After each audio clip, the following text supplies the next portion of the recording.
and we opened a restaurant, and Sharon was there. It's not Sharon's personal restaurant. It's for the ministry. I gave her the job to do. So they said, oh, Pastor Chris. You might think, Pastor Chris has opened a restaurant for his daughter. If you think about it, if my daughter is going to be getting money from a restaurant, that's poverty. Come to the front of the class.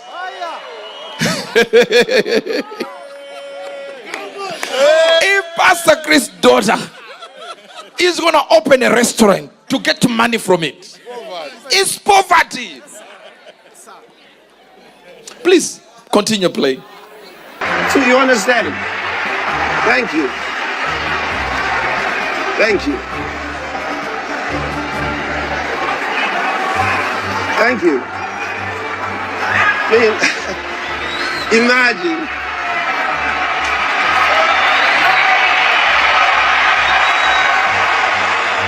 Thank you. Imagine if she has to do a restaurant to get money. That's Pastor Chris's daughter working hard so she can get money.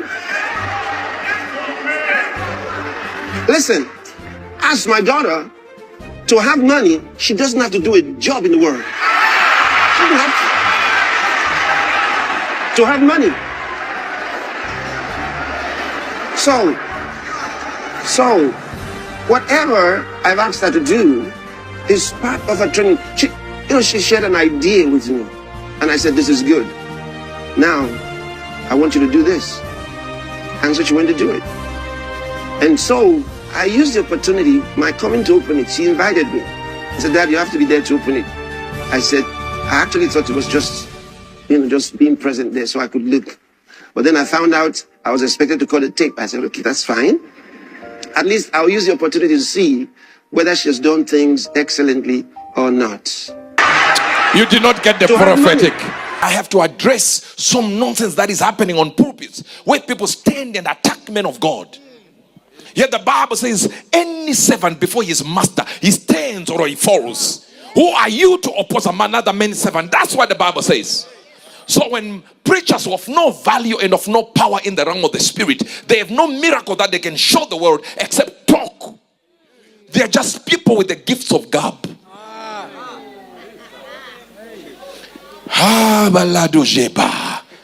Says until iniquity was found in him. The difference between a sin and iniquity.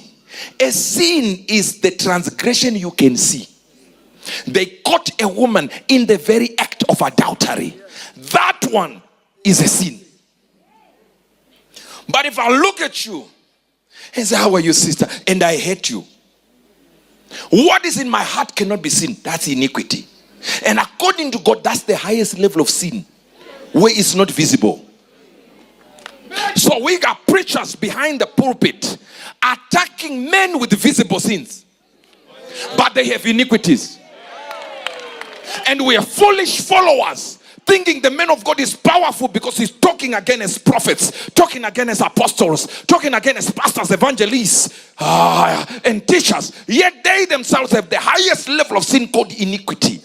They are so jealous of the prophetic that they are now preaching about the prophetic as if they started it. They started as apostles. Now they are saying they were told they are now prophets.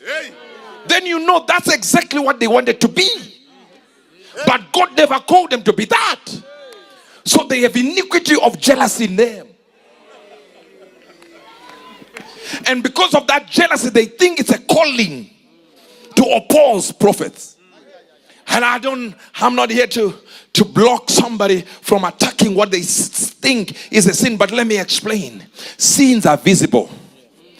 If you tell me you hate me, I respect you. You told me to my face. But if you greet me and you look like you are smiling, friend, today we're not beating about the bush. We're going straight to the point.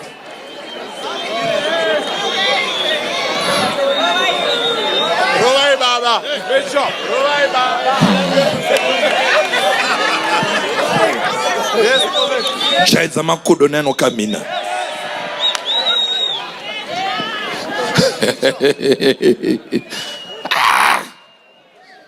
So they are all over, and because of stupid followers, gullible followers who sit there, and the man is telling you he went to heaven 29 hours.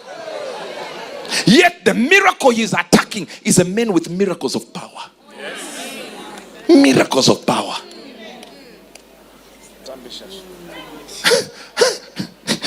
I was just laughing with my entrepreneur service, and my father is quiet, calm, and collected. Don't think he's on TV. He's more calm in person.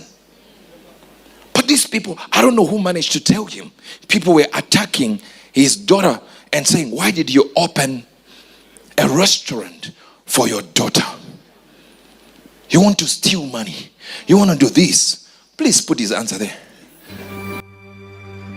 And we opened a restaurant, and Sharon was there. It's not Sharon's personal restaurant. It's for the ministry. I gave her the job to do. So they said, oh, Pastor Chris. You might think, Pastor Chris has opened a restaurant for his daughter. If you think about it, if my daughter is going to be getting money from a restaurant, that's poverty.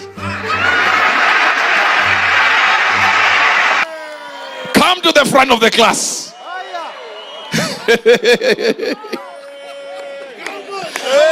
Pastor Chris' daughter is going to open a restaurant to get money from it, it's poverty. Please continue playing. So you understand? Thank you. Thank you. Thank you. Imagine.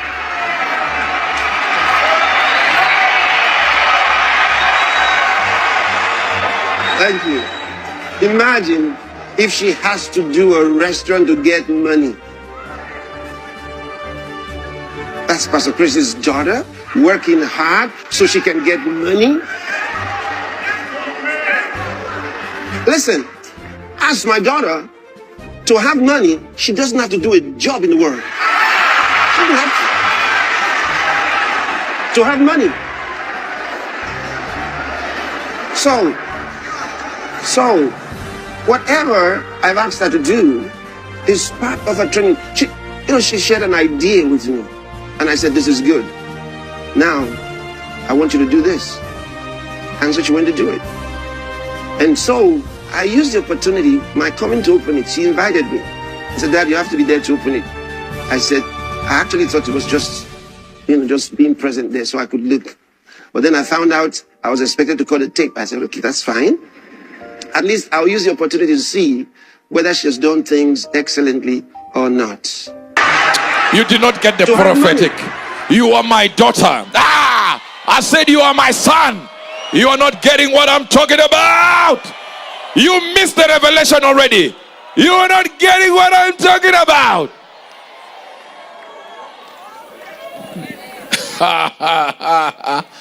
They think they are focused on him. They think they caught him now.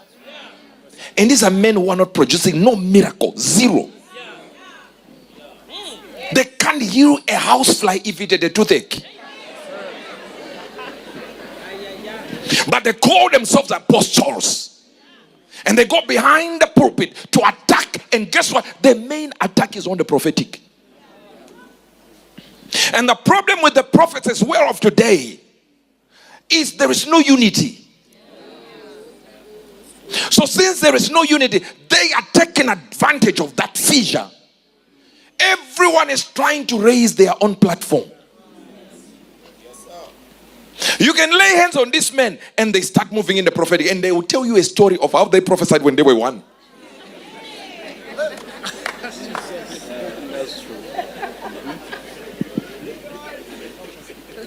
Jesus. That's the danger of the prophetic. One or two visions, a man has lost their beginning. They say, God visited me personally. You walked into a room. You see, one thing you want to get a hold of if a man of God is speaking, Look at the wife. Wives don't lie. As a matter of fact, women lie a lot. It started with Eve. We know your grandmother.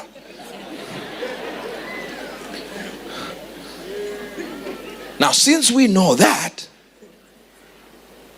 the biggest problem we have is women don't know how to lie impromptu. Impromptu. When there is an impromptu occasion, they get shocked immediately first. So when a man of God is saying these thorough visions, just check the wife. She starts writing down. Then you know there's no vision that this guy saw. It's a lie. Women are in trouble out there. They just have to agree with the lies that the man is saying.